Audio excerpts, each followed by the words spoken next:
Beloved brethren and friends, this is our message this morning.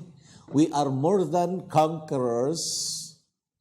Is this real to us?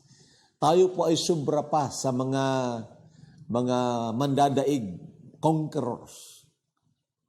Tunay nga ba ito sa atin? Tunay ba ito sa akin? Tunay ba ito sa iyo?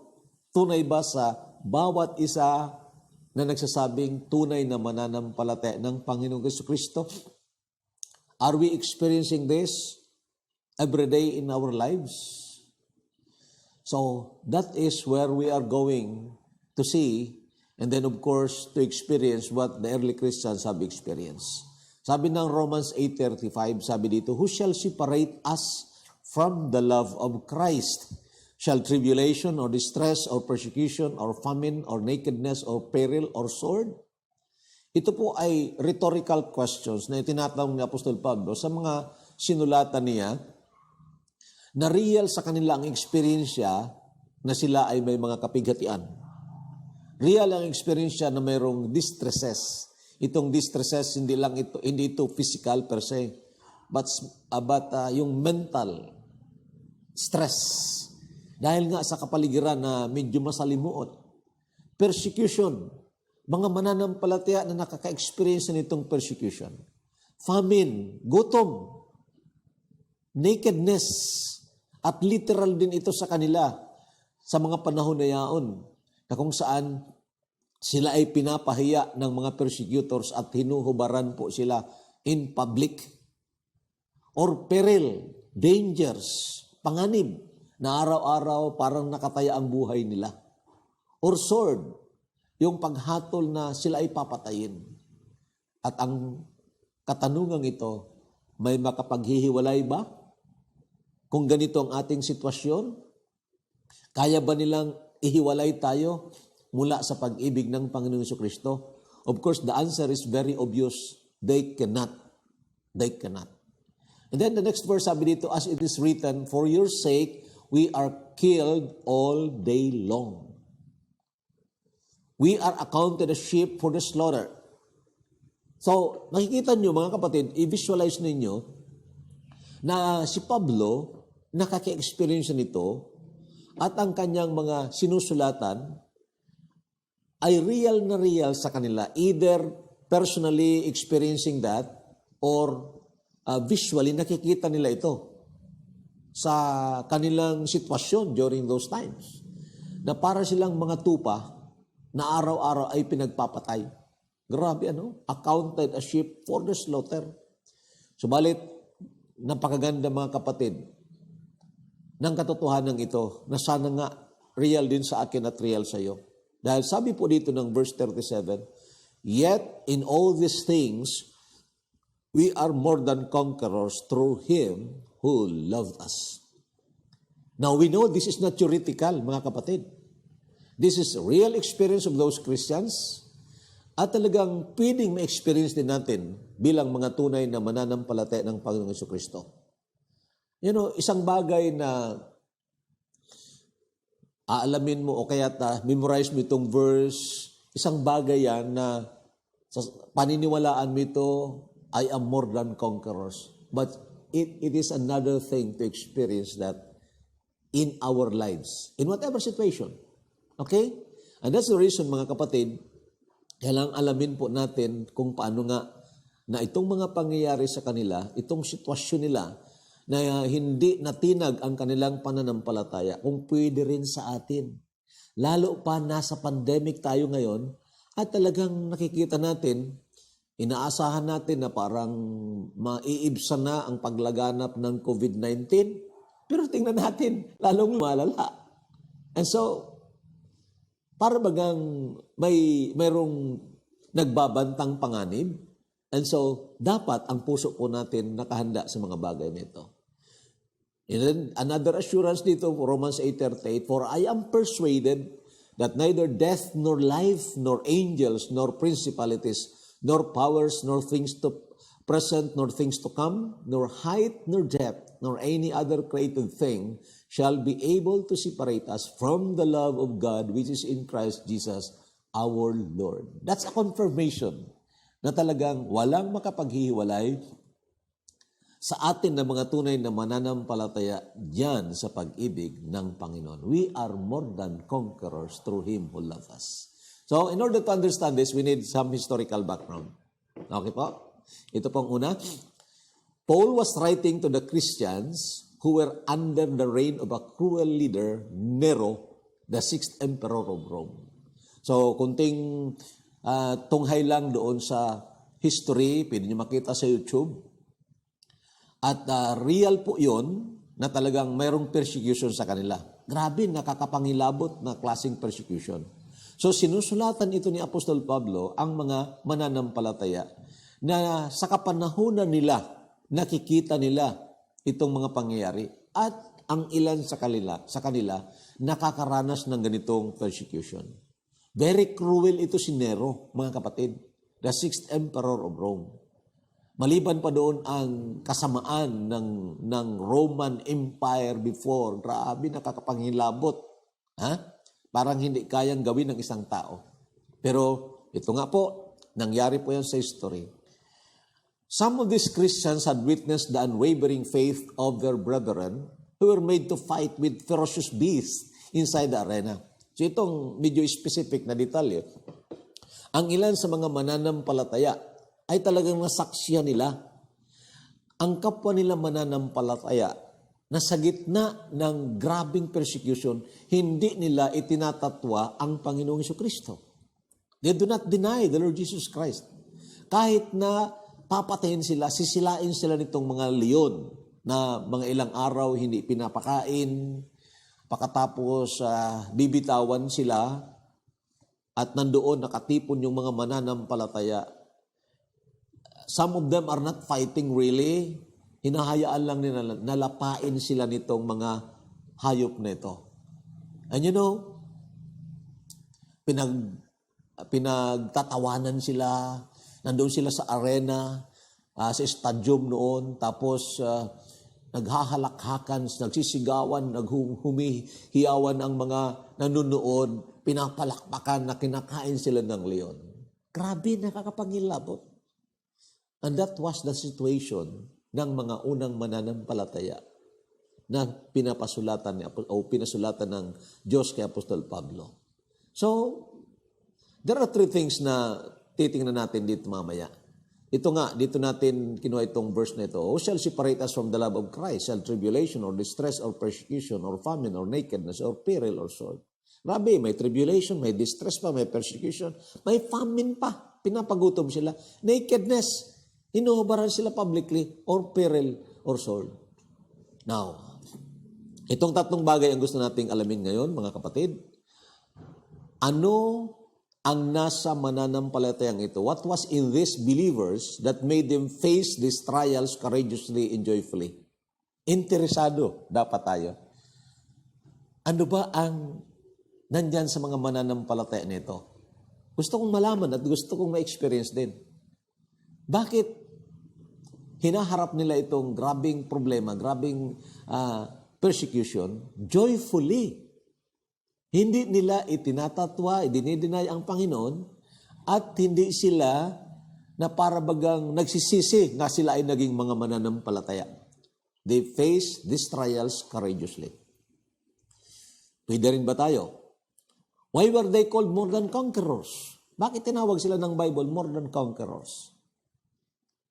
Can we be like them also? Itong tatlong bagay ang gusto nating tingnan ngayon, mga kapatid. So we start with the first one. What was in these believers? Alam niyo, mga kapatid, nandyan din sa atin ito. Kung tunay tayo na mananampalataya, nandyan din sa atin ito. Ito pala, faith that produces love as a response to the love of Christ.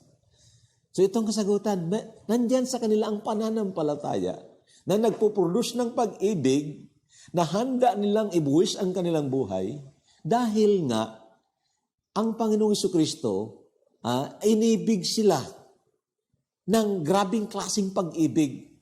At yung pag-ibig ng Panginoon ang nagturo sa kanila para umibig din as a response to that great love of the Lord Jesus Christ.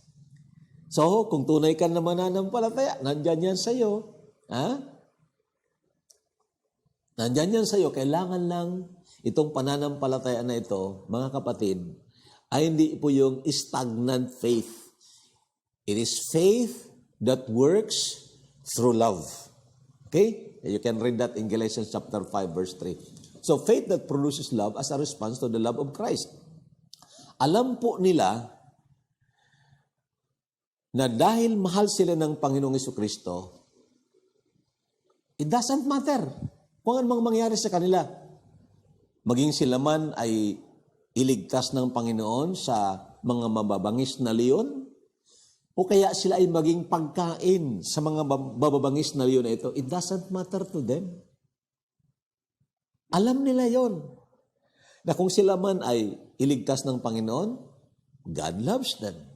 Kung sila man ay tulutan ng Panginoon na silain at lapain ng leon, God loves them. Dahil ang pag-ibig ng Panginoon na yan, constant po yan. Hindi po yan nagbabago-bago. At hindi po yan nag-a-adjust sa mga situation. Na kung medyo mahina ka, hindi ka na mahal ng Panginoon. Kung malakas ka, mahal ka ng Panginoon. No, it's not. It's not. So they knew that because Christ loved them, it doesn't matter what will happen to them. Whether they will be delivered from the mouth of the lions or be food for them. So, kung sa ating kalagayan ngayon, mga kapatid, maaring i-whisper ni Satanas sa atin, sa isipan natin, na halimbawa, tamaan tayo nitong COVID-19 o kaya ang mahal natin sa buhay, tamaan ng COVID-19, maaring i-whisper ni Satanas, tingnan mo, hindi ka mahal ng Panginoon. Tingnan mo, kinuha ng Panginoon ang mahal mo sa buhay. Pwedeng i-whisper na yon. Pero alam nyo, mga kapatid, kung tunay tayo na mga mananampalataya, pinananahanan ng pananampalataya dyan, na nagpuproduce ng pag-ibig, alam natin. Alam natin, sa kamatayan man o sa buhay, kung maluluwalhati ang Panginoon, it doesn't matter to us. Tama. Ganun ang sabi ni Apostol Pablo rin sa Philippians chapter 1. So, ito ang pananampalataya, mga kapatid, na hindi sa bibig lang. At sa panahon nga na mayroong mga trials, mayroong mga pagsubok, doon, nasusubukan talaga kung tunay ang pananampalataya natin o baka naman second-hand faith. Diba? Okay. So, pangalawa, they choose the love of Christ more than their lives. Nagdesisyon sila na di bali mawala sa kanila ang buhay nila o kung anumang mga bagay, mga ari-arian, basta wag lang mawala ang pag-ibig ng Panginoon sa kanila. Wow, grabing desisyon yan, mga kapatid. And you know, kailangan po, kung hindi pa man tayo dumaranas ng persecution ngayon, kailangan po nakahanda ang puso natin, matatanggap natin o natanggap na natin ang kung anumang sitwasyon. Hindi ko rin alam kung padadaanin tayo ng Panginoon bago mag-rapture. Hindi ko po alam kung padadaanin tayo ng Panginoon sa mga persecutions. Maybe beginning of birth pains. Kung naalala niyo yung preaching natin, the beginning of birth pains. Okay? Baka doon sa panahon na mag-intensify na itong sitwasyon natin, at doon talaga haharap tayo sa pagpipili. Ano ang pipiliin mo? Pag-ibig ng Panginoon? O kung halimbawa, hindi naman tayo dogmatic dito. Halimbawa, gamitin ng Antikristo itong bakuna para kontrolin ang buong sanlibutan. At ngayon sasabihin nila, kung hindi ka magpapabakuna, mawawalan ka ng trabaho.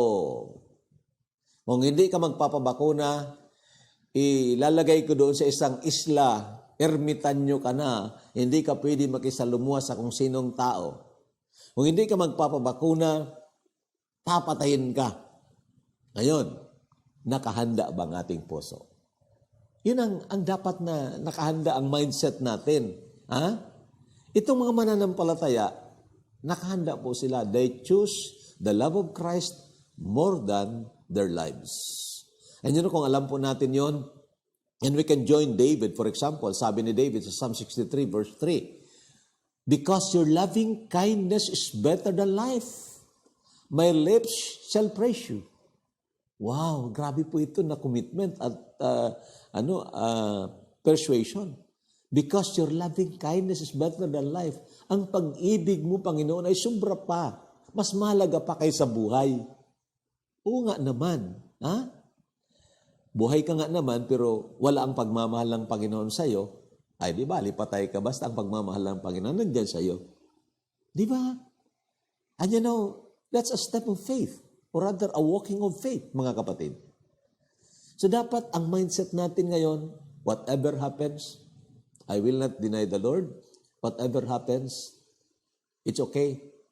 Kung mawala man sa akin ito, wag lang mawala ang pag-ibig ng Diyos.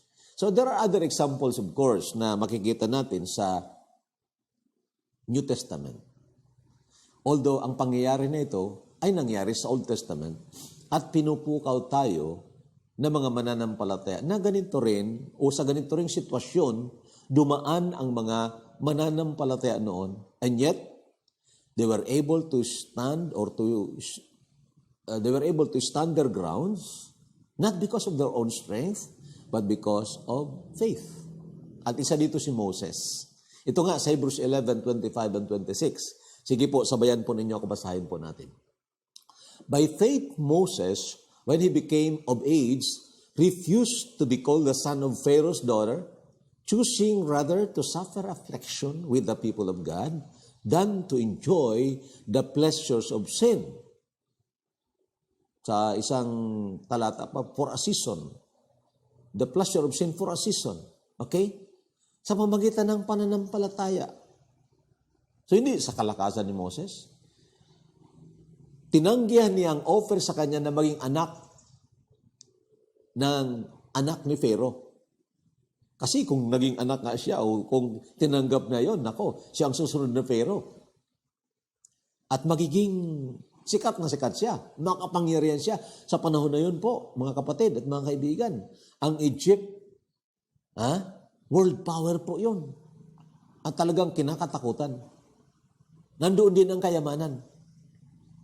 Pero, alam ni Moses ang patutunguhan kung magde-decide siya na tanggapin ang trono bilang paraon. Alam niya ang patutunguhan.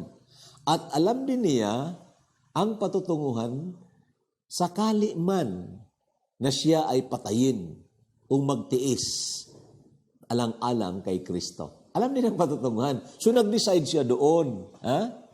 Choosing rather to suffer affliction with the people of God than to enjoy the passing pleasures of sin or the pleasure of sins for a season. So nga, dito sa pagpipili mga kapatid, mag-o-offer si Satanas ng kaligayahan din. Pleasure. Mag-offer siya. Ito, masarap ito, masarap ito. Subukan mo. Magdalawa kang asawa. Subukan mo. Gawin itong ginagawa din ng mga nagkukurap. Subukan mo. Lalago ang business mo. And Satan is offering that. There are pleasures for a season na ino-offer. Kasi hindi ka naman maluloko ang i-offer sa iyo, suffering din ng sanlibutan ito. I-offer sa iyo yung kiliti. But I want to tell you, kung tunay po tayo na mananampalataya, we go beyond these things or we look beyond these things. So kung ano man ang kinakaharap mo ngayon, mga tukso, kung ano man kinakaharap mo ngayon na ino-offer ng Diablo, mga kamunduhan, worldliness of this world, then timbangin mo yon, alin ang mas mahalaga? Suffering for Christ or afflictions with Christ or itong pleasures for a season. When you decide to choose the love of God more than these things, then you will be more than conquerors. Di ba? Nako mga kapatid, kailangan po natin maunawaan talaga ito. Sabi ng Hebrews 11:27, esteeming the reproach of Christ greater riches than the treasures in Egypt, for he looked to the reward. Itong tinatawag ng isang preacher, faith in future grace. Di ba? Faith in future grace. Oo, linigtas ako ng Panginoon. Magpapasalamat tayo. Ang kaligtasan libre, pamagitan ng biyaya, nang tayo manampalataya, binigyan tayo ng buhay na walang hanggan. Pero hindi po doon tumigil ang biyaya ng Panginoon. Araw-araw, moment by moment, may biyaya ang Panginoon sa atin. Dapat nakikita po natin ito. A moment from today, kung mayroong atake sa Satanas, mayroong mga persecution sa Satanas, sufficient ang biyaya ng Panginoon. A day from today, sufficient ang biyaya ng Panginoon. A year from today, sufficient ang biyaya ng Panginoon. Kung tulutan ng Panginoon na magtagal pa tayo sa libutang ito, hindi pa siya darating para kunin tayo, sisiguruhin ko sa inyo mga kapatid, kung hahayaan lang natin that we walk by faith, then we are assured of future grace. Okay po? Ito si Moses as an example. Now, pasok tayo doon sa pangalawa. Why were they called more than conquerors? Bakit nga sila tinatawag more than conquerors? Ha? Ano bang ibig sabihin? Kasi ang iba nga dito hindi lumaban eh. Hindi sila lumaban. They allowed the ferocious beast to, to eat them. Ha? Tinulutan nila yung mga leon, mga mababangis na leon na kainin sila. Ang iba nga, nananalangin lang. Nananalangin, umiiyak. And umiiyak with rejoicing. Dahil ibinibilang nila na sila ay ginawa ng Panginoon na maging karapat-dapat na maghirap. Grabe yun. That is beyond human perception. And they were counted as more than conquerors. And remember, ang title natin, real din ba yan sa atin? We are more than conquerors. Real ba ito sa akin? Real ba ito sa iyo? Kasi kung hindi, talunan tayo. Di ba? At kung talunan tayo, kawawa tayo. Oo. So, what is the answer? The answer, they were called more than conquerors. Why? They fought their battles not with their own strength or wisdom, but by the power of God. Nakipaglaban sila dito sa trials ng buhay nila, hindi sa pamagitan ng sarili nilang kalakasan o sarili nilang karunungan o determinasyon, kundi sa pamagitan ng kapangyarihan ng Diyos. Ibang klase na kapanalunan. Ha? Bakit? Noon mga kapatid, mayroong tinatawag gladiators. Ha? Kung nakapanood kayo ng mga pelikula ng gladiators, real po yun sa Roman Empire. Mayroon sila ng arena at yung mga natitrain ng bawat kampo, bawat team ng mga gladiators, pinapaglaban-laban nila yon. At talagang pag natalo ka at mag-signal yung emperor na, patayin ka, patay ka talaga. At hinahangaan itong mga gladiators na ito. Pinapalakpakan, binibigyan ng pera. Kaya nga maraming, kahit na napakahirap ng training na magiging gladiators, pero may mga talaga pumapasok dyan, nagpapatrain. At kahit na timbang buhay yon, talagang sinusuong nila yon. Okay? So, paano sila nananalo? Paano sila tinatawag na conqueror? The unbelieving gladiators won the fights through their own strength. Kaya nga, kailangan silang mayroong disiplina, may training, malakas sila dapat, determinado sila dapat, upang sino mang makakalaban nila doon sa arena, patay nila. At pag sila ay hinirang na champion, ang iba, liberated sila as slaves. Okay? So that is the imagery na ipinapakita dito ni Apostol Pablo. Kayo na mga mananampalataya, sobra pa kayo dito sa mga gladiators, na mga champion. Sobra pa kayo. Bakit? Sila nakipaglaban sa pamagitan ng kanilang kalakasan. Subalit kayo, nakipaglaban at nanalo sa labanan na sobra pa sa labanan ng Roman arena nakipaglaban kayo sa pamamagitan ng lakas ng Diyos. Ano naman kapatid, that is how we can be more than conquerors. Meaning, hindi naman pala dahil sa kalakasan natin, sa abilidad natin, sa katalinuhan natin. Again, it is by faith. So real Christians can experience the power of God if they learn to submit to Him. Ito pong reality. Sa sanlibutan na pananalo, you have to be strong, you have to be determined, you have to be wise, you have to be an adept sa paggamit ng mga instruments, halimbawa, para manalo ka. Kailangan makipaglaban ka ng gusto. Pero sa mga tunay na mananampalataya, kailangan sumuko ka. Pag sumuko ka, you win. Pero hindi ito pagsuko sa labanan o sa kalaban per se. Pagsuko ito sa Diyos. Sa Diyos na kumakanlong po sa atin. Ito rin ang sabi ng Panginoon sa James 4:7. Okay? Sige, basahin po natin. Therefore, submit to God. Resist the devil and he will flee from you. Pansinin po ninyo. Submit to God. Pag tayo magpasakop sa Diyos, meron tayong kapangyarihan to resist. Tama?